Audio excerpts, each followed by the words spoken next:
Hello and welcome to Crooked House Gaming. Today we'll be focusing on the History Challenge. The History Challenge is a legacy style challenge in The Sims that takes your Sims on a journey through history, starting with the Stone Age. There are a lot of rules to this challenge and I'll put links to them in the description box below. If this sounds like something that you're interested in, be sure to hit that like button. And if you're new here, welcome, and be sure to hit that subscribe button so you won't miss any episodes of this History Challenge. So let's make some Sims history. Yesterday, Mag passed away, but the plan today was to go out to look for teen boys. Lise is beside herself because she had thought they had gotten ahead of the death wave, but she is going to pay their respects and then go out looking for teen boys. Ilsa really wanted to have an art show. Their fortune is going down to 50,000. Now that sounds like a lot, but their bills are at least 4,000, probably more at this point. Robert has just returned. His fishing job is not bringing enough money to stay ahead of the bill wave. Someone stole their rooster. Robert purchased a rooster and another hen from the traveling merchant because they do rely on the eggs. Ilsa is painting a sad painting. She doesn't need to paint every one of the emotional paintings, and I believe she's missing anger and the playful. This one is a masterpiece. We will display this one in the Stone Goddess area, and we'll put a frame on it. We are getting quite a bit of Stone Goddess art. It's Aurora's first day in the higher classroom.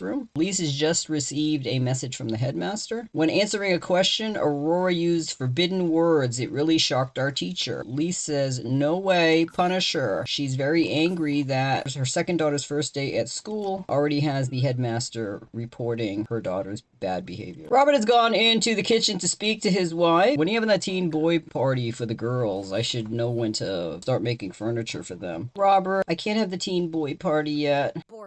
Robert, don't touch me. Another family member died. I just can't deal with my grief is too thick to be loving to you. Robert, this death is just never ending. It's trashy that I have to keep putting off looking for teen boys for these girls. I'm sorry, I didn't really know the stress that you were under, Lise. Lise has made the cottage pie. I also had hired a carriage to go out looking for teen boys because that had been the plan yesterday. Lise informed her mother that she had received a message that Eartha Ann had passed away and that they needed to stop by the house before they headed on their way looking for teen boys just so they could drop off a cottage pie. We're just out here and I was just talking to Eartha. I can't believe this. I'm gonna have to go up to the temple and speak to that head high priestess and have a special ceremony for our family and remove whatever death curse has been placed on us. Oh, Eartha, I knew you as a teen, but I lost touch with you when you had that argument with your father. Lisa's come inside. She's looking for her cousin Bull. He seems to be in the other room with his wife. They're trying to deal with their many children. Here you go, May. Here's a cottage pie to help feed the family. Thank you so much. With all these babies, I haven't really had time to see to my own eating. People say that poor people live a life of joy. They write books about how happy peasants are, but you don't look happy at all. It's all work, work, work for you people. I need to speak to the counselor in Ravenwood and see if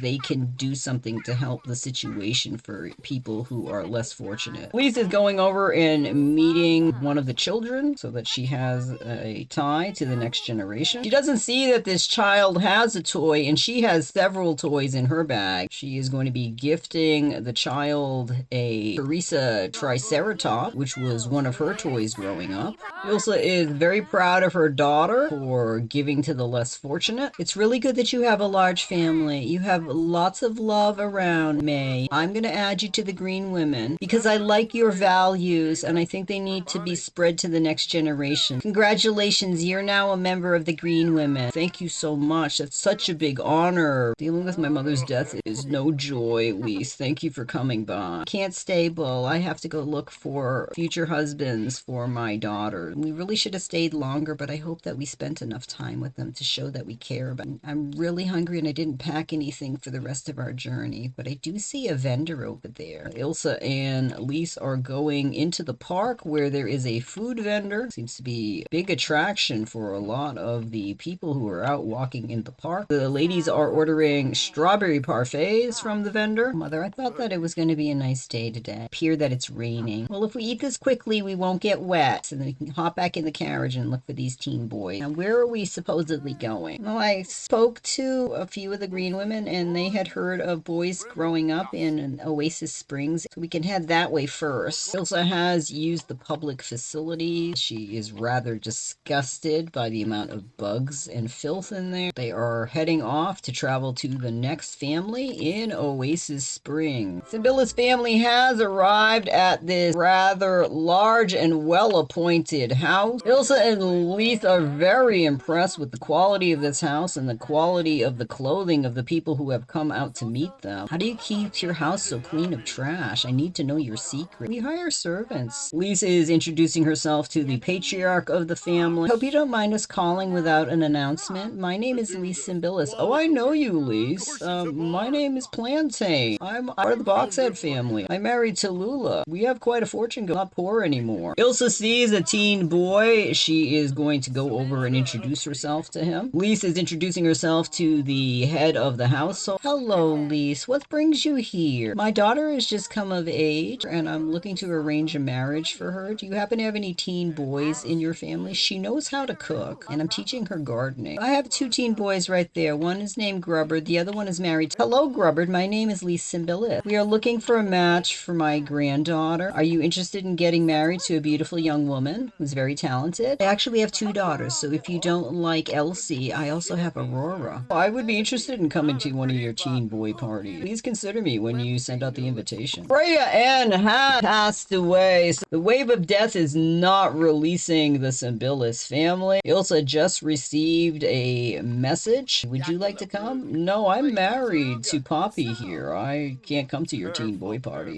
It would have been beautiful to go to a party. We have to head off and find other families that we can speak to possibly arrange teen boys coming to this teen boy party. We'd like to have it soon. The sooner I have an arranged marriage, the better. Ilsa and Lise have traveled across the valley, and they've arrived at this small home. They are greeting the residents who have come out to greet the carriage. Welcome to our home. What brings you here? Are you looking to move out to this area? I have 2 teen girls. One of them is the heir of my family. Whoever marries her will be responsible for the next generation of my family. That's a lot of responsibility. I'm the heir of my family, so I can't move off the land. So whoever marries me has to move here. I could travel to your teen girl party. You said you have 2 daughters? Maybe one of them can marry you and I can marry the other one. We could have a double wedding, brother. What do you think about that? Our family would be marrying the same family. That would be ideal. I can't wait to go to this teen boy party. I'll try to pick the one that's not the heir, because she won't be able to leave her house. Ilsa's come in the house. She sees that the family is not living in poverty. They have books. They have some nice furniture, but half of the house is done in medieval style. None of the elders are here, so she can't ask the elders about their financial situation. She sees that the boys are eating plain bread on a plain plate. She's wondering if this choice for this family is the best. She's looking for Lise. She wants to get in the carriage and head off to the next family. Ilsa was able to learn from the Nair boys that there was a teen boy at the school that was here in the desert. Ilsa learned that the school is run by Og's granddaughter. It's sweet that you're running this school now, Fire. Oh, Ilsa, it's been so long since I've seen you. Hello, I'm Lise Simbilis. I'm the heir of the Simbilis family. Hello, Lise. It's a pleasure to meet you. I'm Og Un's granddaughter. Do you know of Og? Yes, I told her of Og. Was my first husband. Do you remember, Lise? Yes, I remember, Mother. What brings you out here? My daughters are ready to sing the song of marriage. I heard that you might have a teen boy here. It's trashy that we haven't been able to find a match. It's so hot here. I'm not dressed for this weather. I'd like to meet this teen boy and get in the carriage and head to a cooler climate. It's trashy that I didn't know that you were coming. I would have prepared cool drinks for you. Well, thank you for thinking of us in such a considerate way, Fire. You can go on in and talk to the teen boy and see if you would like to invite him to the teen boy party. I raised him so he wouldn't throw stones in the house, and he learned all the proper manners. Your grandfather would be so proud of you. I'm just continuing on with the tradition of my mother. Very important to teach the next generation. So the school appears to be a boarding school. There are many children here. Most of them are girls. Lise is coming in to introduce herself to the teen boy. Hello, I am Lise Simbilis. It's a pleasure to meet you. Oh, hello, my name is Alan Un. What brings you here? Are you looking to get married? Trying to arrange a marriage for my daughter. I would be honored if you would come to this teen boy party. We actually have 2 young women that we're looking to marry off. You have a choice. I'll think about your offer. I didn't know that Og's branch of the family had such a beautiful compound and that he was teaching the next generation. education. Quite an achievement to be responsible for teaching all of these children how to paint and write. Wish I had something more in my life. Ilsa is examining this school. She sees that there are urns to Asia and Ben in the grand room. She is leaving her candle offering. Asia and Ben were her first husband Og's children. They were actually a little bit older than she was. So sad that I lost touch with every single person that I knew in my youth. Ilsa and Lise have traveled into the night to get to Windenburg. They learned of a merchant family called the Tanners who had a teen boy. Their house looks pretty modest. They do have glass windows. That's saying something about their wealth. Family all came out when they saw a carriage pulling up. Ilsa sees somebody she knows. This is Anne. This is my Anne's relation. I didn't know that you lived out here in Windenburg, It's so good to see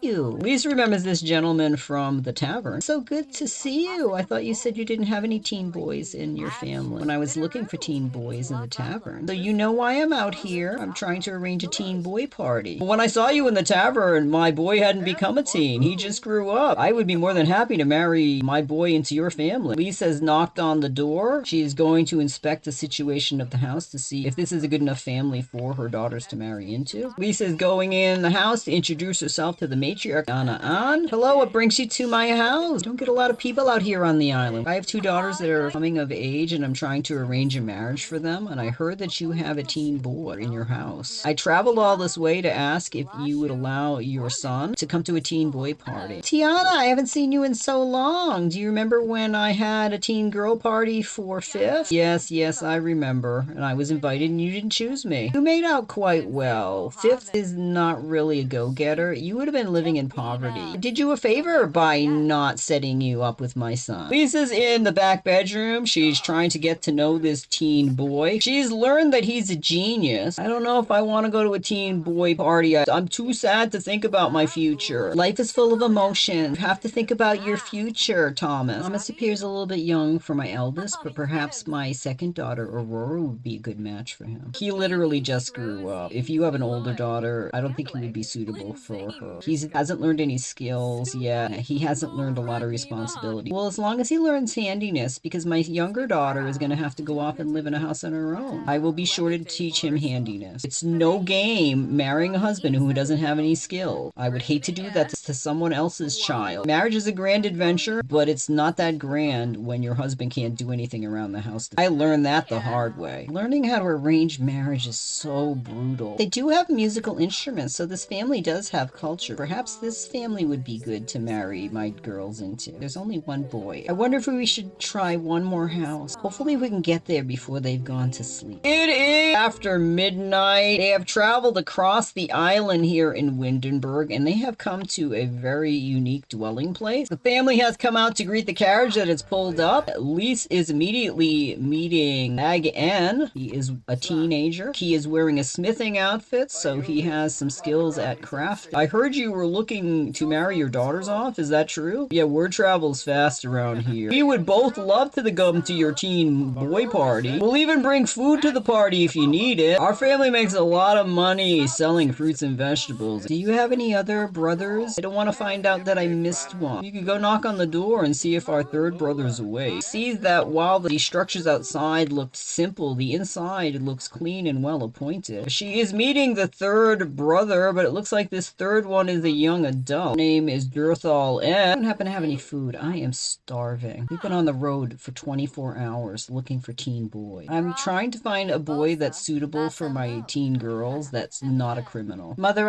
I've seen all I need to see. I'm gonna go wait in the carriage. When you're done eating, come out and we can head home. The teens here in the house just received a message that Tallulah Boxhead just died. I can't believe that woman died. I literally just spoke to her this morning. There is a cloud of death hanging over me. I definitely have to go talk to those stone goddesses. I'm gonna have to give money to the temple. They could perform some sort of rites to remove this curse. Now, I'm gonna end the episode here. Thank you so much for stopping by our Crooked House. If you like what you saw, be sure to give it a thumbs up and hit that subscribe button if you want to follow the Simbilis family on their journey through the Renaissance. It really helps us out. Have a great week. See you soon.